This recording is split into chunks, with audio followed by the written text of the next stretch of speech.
Hello, this is Gundam UK with my second work in progress for the master grade Jesta as a part of our build off.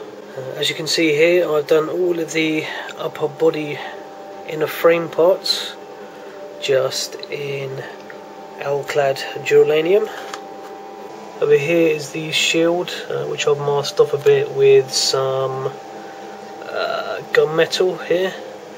I've also made some detailed inner frame parts, such as this little handle here and these tiny piston things that are going in the arm. Still got to be panel lined.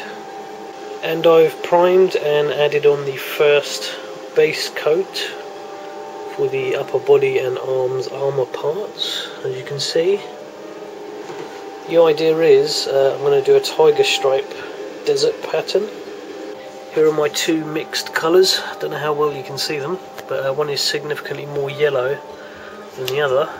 This is the base coat that you can see over here, and this is what's going to go on top, which is a bit more of a yellowy, deserty tone. So I'm just going to wait for everything here to completely dry, and then I'm going to start masking it off. I'm not going to do any sort of pre-shading on this one. Instead I'm going to kind of use a weathering set, hopefully, and some dry brushing, just to bring out the detail a bit more.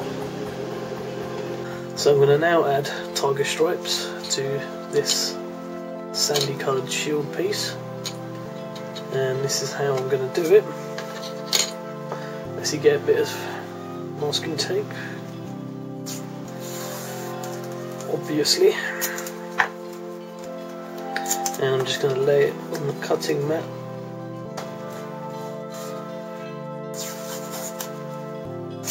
Three strips should be about enough, I think. Now I'm going for some fairly fine detail, so I'm literally going to cut out some very long, thin, curved stripes, being as precise as I can. It'll be easier once you've cut your shapes out, just to take the backing off. So you're only left with the shapes that you cut out. And then it's just a matter of very carefully applying them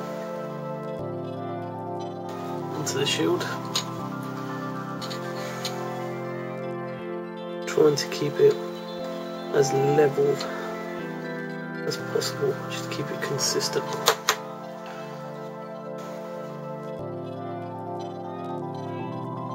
I think that's about it. So there we go, one masked up piece. Now we just need to add the second colour, which is this very kind of yellowy, dusty colour. So it'll be very subtle, the difference. But we'll do a quick test on this piece, see if it works okay.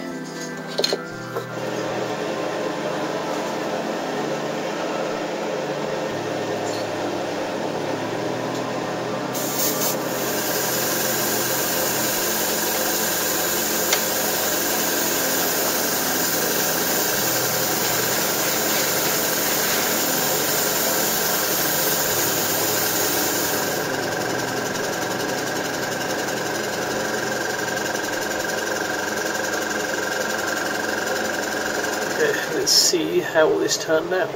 I'm going to take the masking off and have a look.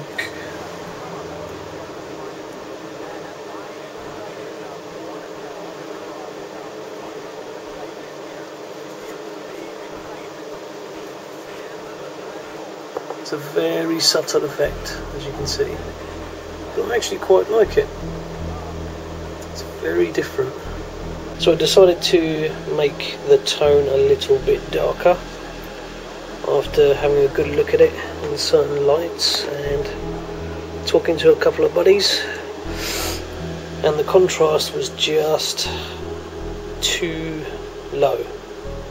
So I've gone over it again in a much creamier sandy brown, and hopefully the tiger stripes will be a bit more visible. As you can see, I just literally went over this piece with the new colour because I'm going to put some decals on this. So let's take off some masking and see how it looks. And there we go, that's how the new tiger stripes look, and I much prefer that. Much better contrast, and the masking came out really well. So now I just need to seal it all in with a clear coat on everything, and then it's just a matter of starting work on the legs. I also made this tiny holster part for the pistol, so it can be stowed away quite effectively. Let me take this off, and this part basically sits on the side of the leg, so it should hopefully look okay. I've done lots of measurement to make sure it doesn't collide with anything, and I'll also be painting that today. While I'm waiting for the enamel to dry, which is the first base coat on the inner frame, just thought I would go ahead and prime the scratch built pistol. As you can see, it looks a little bit rough, but I wanted to give it a good thick coat because there were quite a few scratches and things on the plastic, and hopefully the microfiller would have done its job and filled it in. I also did the same for the cartridges over there after some seam line removal. So the next thing to do is just to sand this down a bit with some very high grit sandpaper, and possibly give it another coating to get it ready for its paint job. And here's how it's looking after its first sort of dark grey base coat. I'm going to mask off some details, I think. Maybe even add that same desert colour, maybe on the top section of the gun. We'll see how that looks. And here's the cartridges. Not much to look at. And there we have the inner frame of the legs and waist done. And I think I will call that a day. So thank you for watching, and I'll see you next time.